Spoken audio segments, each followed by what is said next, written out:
Assalamualaikum warahmatullahi wabarakatuh. Selamat siang Sobat Sehat Sari Mulia Banjarmasin. Hari ini kita bertemu lagi di acara podcast Rumah Sakit Sari Mulia Banjarmasin. Nah, di sini kita akan membahas seputar kesehatan, di mana hari ini sangat spesial kita akan membahas tentang kesehatan gigi dan mulut. Nah, sebelumnya perkenalan dulu. Perkenalkan saya Dr. Gigi Mayang Sekar Indra Putri. Nah, di sini kita hari ini akan membahas topik tentang bau mulut. Jadi bau mulut itu apa sih? Nah, hari ini kita sudah bersama narasumber yang sangat luar biasa dan yang pasti yang sudah kita kenal, yaitu ada Dr. Gigi Bayu Indra Sukmana MKes. Selamat siang dokter. Selamat siang Maya. Apa kabar nih dok? Alhamdulillah sehat. Alhamdulillah sehat. Alhamdulillah hari ini kita bisa ketemu di sini ya dok. Dan sebelumnya saya mengucapkan terima kasih kepada dokter sudah bersedia meluangkan waktunya di acara hari ini. Yeah. Nah jadi dok, untuk topik hari ini kita mau bahas tentang bau mulut. Ya, dimana bau mulut ini kan sering sekali termasuk sering ditanyakan oleh pasien ya dok ya. Betul. Nah, baik, ya kita langsung saja mulai podcast hari ini. Dimana pertama, jadi untuk bau mulut itu sendiri apa sih dok? Dan kira-kira apa sih yang bisa menyebabkan aroma mulut itu berbeda-beda? Oke, wah. Terima kasih Dr. Mayang. Ini agak-agak seksi pertanyaannya nih ya, karena bau mulut nih. Iya, jadi bau mulut atau kita kenal dengan halitosis, atau juga ada bahasa lainnya voter exor, atau yang paling sering didengar itu adalah bau naga, dragon breath. Jadi bau mulut itu penyebab utamanya adalah unsur yang namanya volatile sulfur compound. Di mana pada volatile sulfur compound atau kita bilang FSC itu disebabkan oleh adanya bakteri-bakteri yang muncul entah pada permukaan rongga mulut atau juga bisa berasal dari pernafasan. Ya. Tapi sebagian besar FSC itu muncul dari rongga mulut. Bahkan kadang-kadang ada yang berasal dari asam lambung. Seperti itu ya. Berarti bisa dari mulut itu, dari lambung pun juga bisa menyebabkan bau ya dok? Iya, makanya macam-macam variatif tiap orang bau mulutnya kan. Nah, ada yang sangat menusuk, ada yang cukup terasa, ada bahkan yang nggak ada bau sama sekali. Tergantung dari konsumsi makanannya. Oh, berarti makanan pun itu juga bisa menyebabkan bau mulut juga ya dok? Oh ya pasti. Karena dari bukan cuma dari makanan ya, tapi bagaimana kita konsumsi makanannya, cara penggunaannya juga pengaruh. Cara penggunaannya juga. Nah, kalau misalkan sudah ada bau mulut tuh dok, nah itu berarti apakah bisa dok jadi tanda serius atau sebuah sinyal terjadi masalah entah di mulut kah atau di pencernaan gitu dok? Apa itu bisa jadi tanda sinyal gitu dok? Bisa. Jadi bau mulut juga itu kadang-kadang mengindikasikan seseorang terkena penyakit serius. Contoh misalnya pada pasien dengan yang paling sering aja ya kita temui dipraktekkan, pasien dengan kencing manis. Bau mulutnya dia lebih kepada ada yang berbau keton, amoniak, bahkan ada yang berbau manis. Jadi kalau sudah ketemu pasien dengan kondisi seperti itu, riwayat medisnya juga tidak terlalu jelas, ada baiknya kita minta pasien untuk cek dan lengkap dulu. Karena tindakan di gigi dan mulut kan biasanya melibatkan perdarahan ya. Iya dok. Nah, apalagi dengan pasien yang datang ke kita, ke Poligigi Mulut Garuda, itu biasanya kondisinya kalau nggak udah perawatan tingkat lanjut, otomatis sudah tinggal pencabutan, dan itu sangat resiko tinggi pada pasien-pasien dengan kondisi penyakit sistemiknya yang tidak diketahui. Nah, seperti itu. Biasanya dok, kalau cara mengatasinya dok, kalau misalkan sudah seseorang tuh aromanya sudah kurang enak kayak gitu, cara mengatasinya tuh gimana dok? Cara mengatasinya itu tergantung dari apa penyebab utamanya. Kalau memang penyebab utamanya itu karena adanya karies di berlubang, atau bahkan adanya penyakit periodontal, ya seperti gusi berdarah dan sebagainya, itu dulu yang diatasi. Jadi setelah semua karang giginya dihilangkan, setelah semua gigi lubangnya dihilangkan, bahkan sisa akar gigi dicabut, Ya. baru kemungkinan untuk hilangnya halitosis atau bau mulut itu bisa ditingkatkan. Tapi kalau selama itu masih ada tunggang mulut, saya contoh, dok, saya datang, saya cuma pengen tempel dulu aja. Nah, tapi sisa akarnya masih ada. Masih ada. Karena giginya masih ada, ya otomatis bau mulut akan susah dieliminasi. Jadi kalau kita mau bilang perawatannya apa? Holistik. Ya, luas ya Karena dok ya. gigi dihilangkan, kemudian juga dari segi ke gigi berlubang dihilangkan, ya kan? Dan nanti saya bilang kembali ke jenis makanannya juga diatur, ya kan? Nah, kalau itu semua sudah dilakukan, harusnya sih bau mulutnya bisa dieliminir. Ya. Oke deh. Oh ya, sebelumnya nanti untuk teman-teman yang ada di rumah itu juga bisa berpartisipasi di acara podcast ini. Nanti jangan lupa untuk komen. Kalau ada yang ditanyakan, silahkan komen saja di kolom komentar ya. Oke, selanjutnya, jadi dok, kalau misalkan nih seseorang itu bisa nggak sih mengatasinya itu dengan cara alami seperti itu dok? Tadi kan kalau misalkan tambal, kemudian cabut, itu kan kita ke dokter gigi. Nah, kalau misalkan secara alami, kira-kira ada nggak sih dok tips and triknya cara mengatasinya? Ada. Kalau paling sering ya, otomatis ya kita sikat gigi minimal 2 kali sehari, Ya. pagi dan malam. Pagi dan malam. Ya kan? Kemudian bukan hanya sikat gigi saja. Ternyata untuk menghilangkan penyebab bau mulut, kita juga perlu membersihkan lidah. Oh, lidah. Lidah ya. Itu sering sekali dilupakan dan betul. nggak tahu orang dok, banyak Benar. banget. Karena kadang-kala orang-orang kalau sudah menyangkut lidah, cenderung pada saat mulai membersihkan lidahnya, Ya. refleks mual dan muntahnya timbul. Timbul. Nah, jadi itu yang menyebabkan orang-orang malas untuk membersihkan lidah. Padahal kebanyakan VSC tadi saya bilang Ya. itu juga tersembunyi pada batang lidah. Jadi kalau kita melihat lidah itu dia punya batang-batang kecil di ujung yang kalau kita dulukan lidah ada putih-putihnya, itu harus dibersihkan. Oh, dia bisa nyangkut di situ ya dok? Tidak perlu harus sampai ke belakang ya, sampai bikin mual muntah, nggak usah. nggak usah. Karena pada dasarnya selama jamur atau volatil sulfur komponnya hilang, itu bisa mengurangi atau mengeliminir bau mulut, ya kan? Terus yang berikutnya yang paling sering lah ya, kita menggunakan obat kumur. Oh, Jadi iya. jangan hanya sikat gigi, sikat lidah, Ya. pakai obat kumur juga. Merek apa? Terserah. Soalnya kita nggak ada branding di sini ya, jadi monggo silakan pakai yang merek apapun bisa. Iya. Seperti itu. Oke dok. Terus dok, kalau misalkan dari kebiasaan buruk dok, kebiasaan buruk misal orang yang merokok atau mungkin menginang dan sebagainya dok, itu apakah juga punya pengaruh dok dengan bau mulutnya itu? Kalau merokok, otomatis rokok menyebabkan adanya perubahan pada jaringan periodontal. Iya dok. Ya, perubahan yang sama pada saat terbentuknya karang gigi. Ya, yaitu terbentuknya pocket. Kita bilang pocket atau kantong, di mana produksi kantong itu meningkatkan jumlah VSC tadi. Kalau jumlah VSC meningkat, otomatis ya bau mulut terjadi, ya kan? Hal yang sama terjadi pada kebiasaan kita kalau menginang, Ya. sama.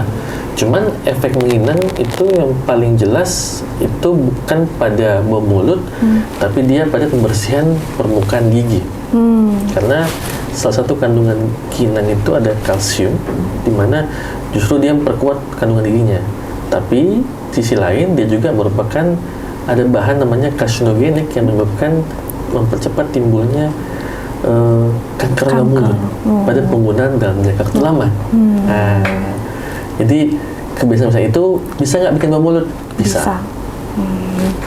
Jadi kalau merokok itu termasuk menyediakan rumah untuk FEC itu ya dok, Betul, biar semakin betul. banyak berkembang, timbul akhirnya jadi semakin Benar. bau. Jadi sebaiknya dihindari. Oke dok, kalau ini dok, kadang kalau pagi hari gitu kan, kita bangun pagi, nah itu kan mungkin ada kata orang bau jigong kayak gitu dok, bau mulut. ya. Nah itu normal atau nggak normal dok sebenarnya? Nah, normal. Karena begini, ketika tidur, Tidur itu kan antara 5 sampai 8 jam ya.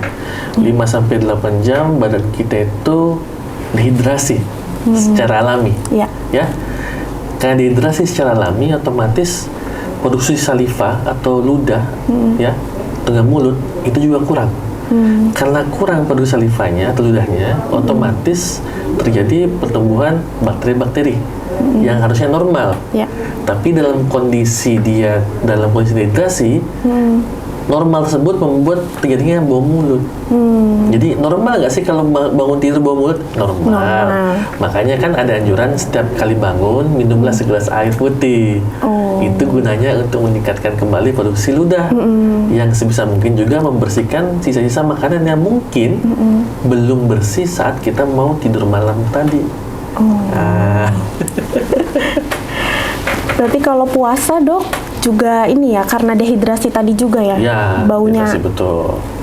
Tapi kan kembali dibilang bau mulutnya orang berpuasa itu kan seperti bau surga. Iya betul, Dok. Tadi Dok mungkin ada, kita balik sedikit ya, Dok. Tadi ada makanan yang bisa menyebabkan aroma mulut juga nih, Dok. Nah, kira-kira konsumsi makanan apa sih, Dok, yang bisa bikin bau mulut itu, Dok? Oke. Bau mulut itu paling sering penyebabnya adalah dari segi kita makan, contoh bawang bombay, rempah-rempahan, ya. Pokoknya yang sifatnya merangsang untuk bau-bauan itu timbul. Ya.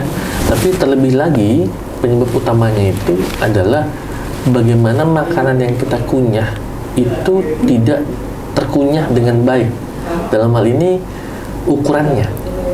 Jadi selain dari makanannya apa saja, tapi ukuran makanan yang masuk ke rongga mulut itu juga harus perhatikan. Makanya ada anjuran kita untuk mengunyah 32 kali. Gunanya supaya jumlah makanan ataupun disebutnya bolus makanan itu yang masuk ke lambung itu lebih kecil, sehingga produksi asam lambung tidak terlalu banyak. Kalau produksi asam lambung terlalu banyak, otomatis bau mulut ya atau VSC itu juga lebih kecil terbentuk dengan mulut. Ya, tadi kan saya bilang bau mulut ada asalnya dari lambung dan rongga mulut. Kalau dari makanan paling banyak kalau kita ya langsung telan. Nah, apalagi kalau laki-laki tuh. Iya, cepat cepet makan. Langsung telan. Akhirnya kan seperti itu ya. Makanannya gede-gede, produksi asam lambung meningkat, akhirnya mau tidak mau karena asam lambung meningkat, ya bau asamnya timbullah ke atas. Makanya kita biasanya pas setelah makan ada bersendawa. Iya. Nah,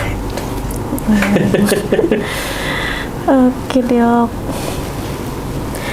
Oke, kita sambil lihat ya, ini di komentar Instagram apa sudah ada pertanyaan. Oke, teman-teman boleh komen ya di komen Instagram. Kalau ada yang ditanyakan nanti kita bacakan di sini.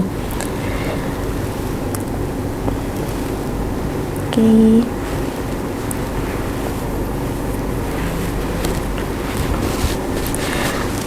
Oke, sambil menunggu, jadi Dok, untuk aroma mulut itu tadi, apakah bisa, bagaimana caranya seseorang itu membedakan, oh ini bau mulut biasa atau ini bau mulut yang sudah mengarah ke tanda serius gitu, Dok? Kira-kira apakah bisa dibedakan atau sebenarnya itu nggak bisa gitu, Dok? Oke.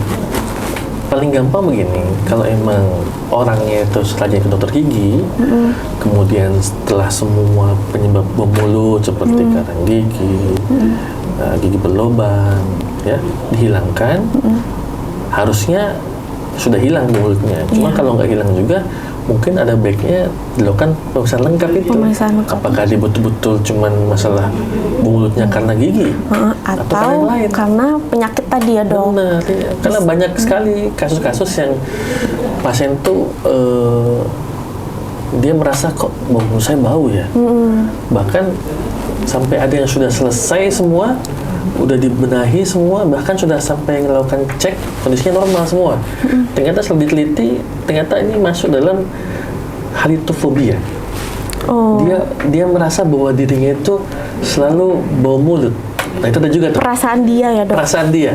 Padahal belum tentu. Iya, padahal nggak ada. Setelah cek semua itu ternyata normal semua. Bahkan kondisi mulutnya juga bersih.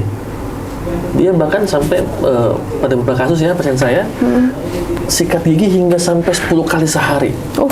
Saking parnonya dia dengan kondisi mulutnya itu, dia sampai harus kalau misalnya ketemu lawan jenis atau ketemu teman kantor, dia harus sikat gigi dulu setiap kali.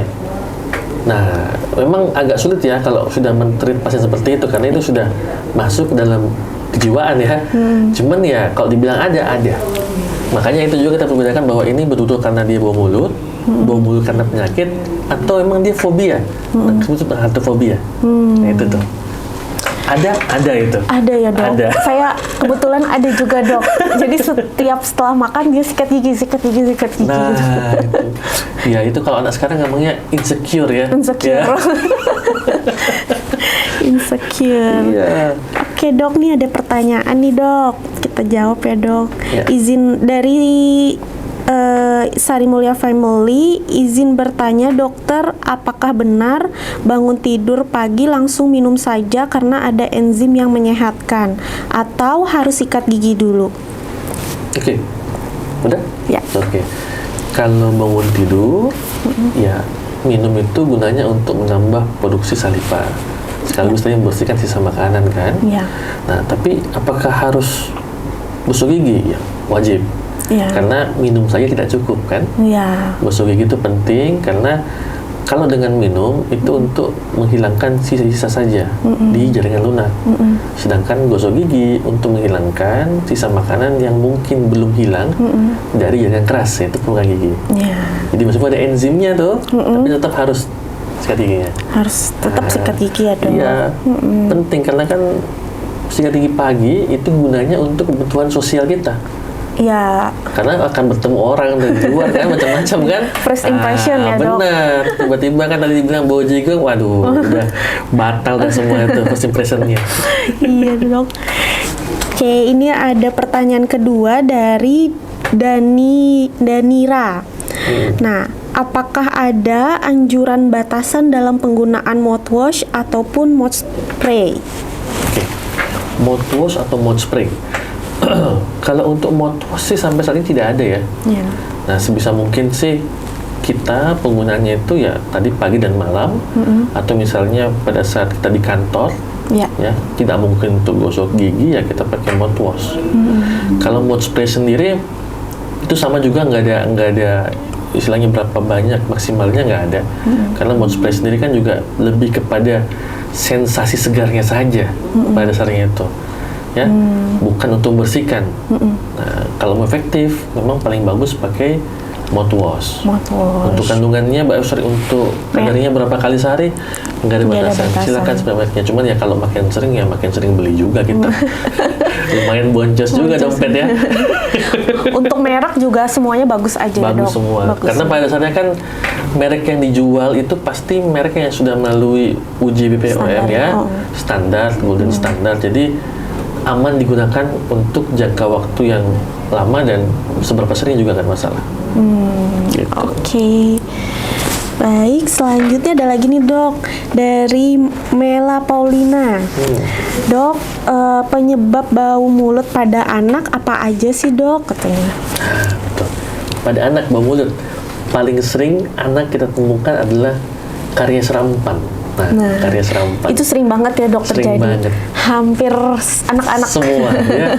Jadi kebetulan kalau karies rampan itu adalah karies yang terjadi lebih dari 2 bahkan 3 gigi.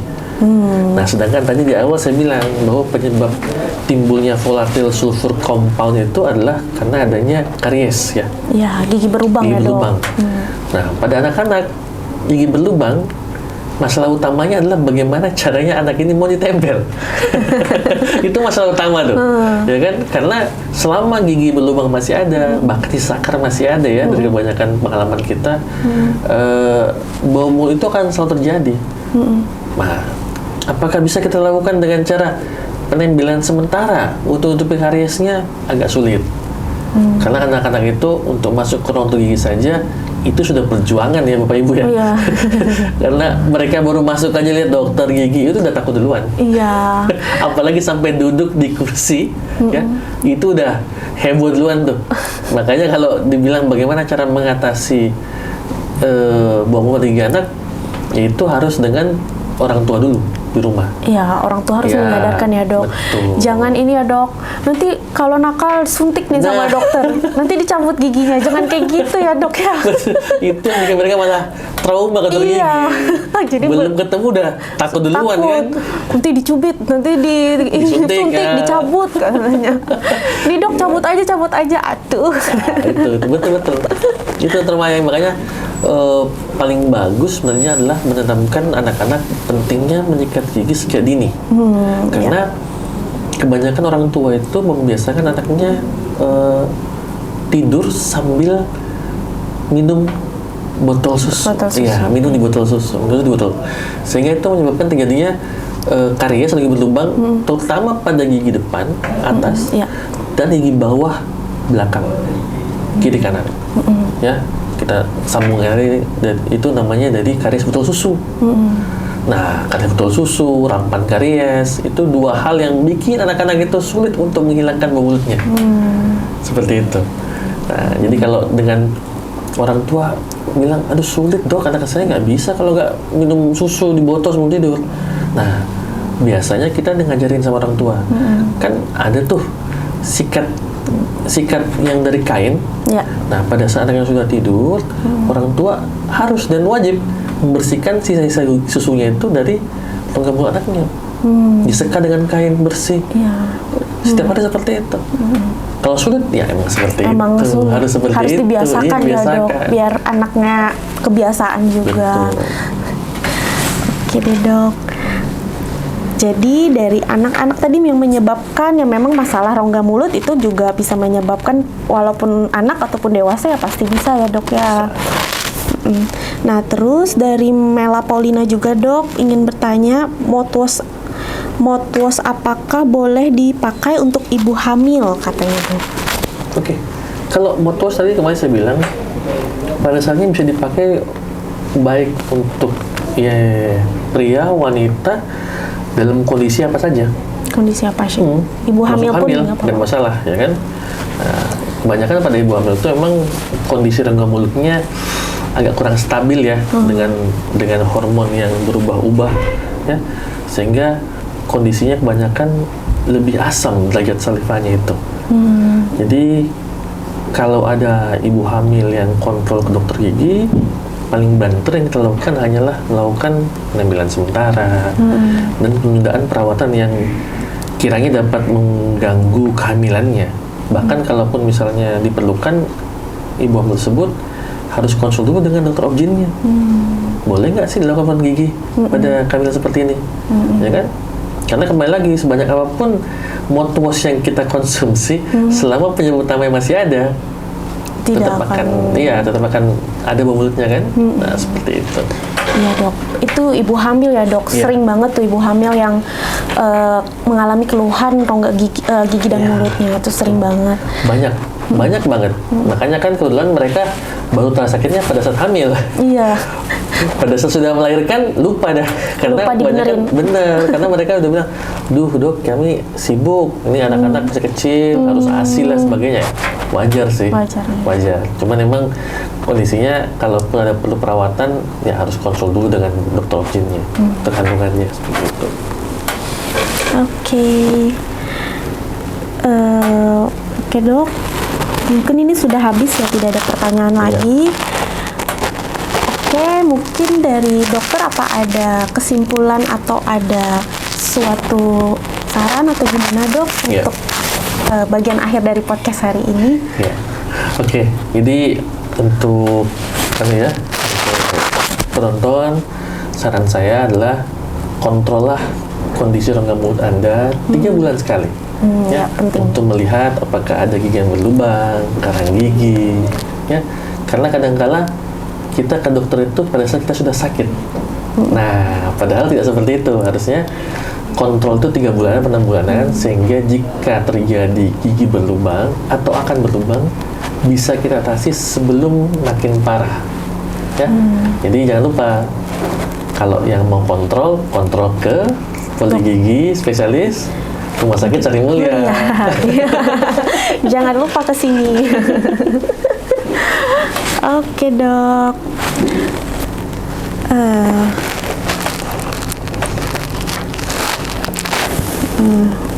Bentar ya dok. Nah, ini pertanyaan terakhir nih dok. Ada satu lagi yang nanya nih. Dokter, seberapa jauh kita bisa memantau aroma mulut karena sering yang bersangkutan itu tidak menyadari dok ada aroma atau tidak enak di mulutnya. Nah, apakah ada cara mengetahui aroma mulut kita? Nah ya, ini paling sulit emang. Kadang-kadang orang tidak menyadari bahwa dirinya itu Bau mulut. jadi ini emang mau tidak mau harus ada ingetin. Segimanapun tidak enaknya kita memberikan informasi kepada teman kita atau orang yang kita temani bergaul, tapi harus kita infokan bahwa coba ding kamu pergi cek dulu kondisinya. Itu harus, karena kadang-kala sama seperti orang berlumang, dia tidak akan tahu dia berlumang kalau nggak ke dokter gigi. Iya, betul dok. Nanti setelah keluhan sakit, baru dia tahu. Nah, bau juga sama. Dia tidak akan tahu bahwa dia bau mulut kalau nggak ada yang ngasih tahu. Iya. Jadi alat khusus ada nggak? Nggak ada. Nggak ada. Itu lebih kepada kesadaran kita sendiri. Mau nggak sih kita itu saat berinteraksi dengan lawan jenis atau teman kantor, kita harus prepare dulu. Tadi saya bilang itu kan, bagaimana first impression-nya. Iya dong. Nah, first impression kan termasuk dengan kondisi rongga mulutnya. Iya. Berarti diri sendiri harus sadar diri juga tuh. Harus rutin juga ke dokter gigi, cek-cek ada lubang nggak, ada karang gigi nggak, ya kan dok? Iya. Terus sebagai teman juga mungkin memberitahu juga ya dok dengan bahasa yang halus. Betul. Oke deh dok, ini sudah habis pertanyaannya. Mungkin cukup sekian untuk podcast hari ini. Mudah-mudahan informasinya bermanfaat, dan jangan lupa selalu jaga kesehatan gigi dan mulut. Cek setiap 6 bulan sekali, dan ceknya di sini ya dok. Iya, ya. harus itu. Oke deh, terima kasih ya Dokter Bayu sudah meluangkan waktunya hari ini. Terima kasih. Wassalamualaikum warahmatullahi wabarakatuh. Waalaikumsalam.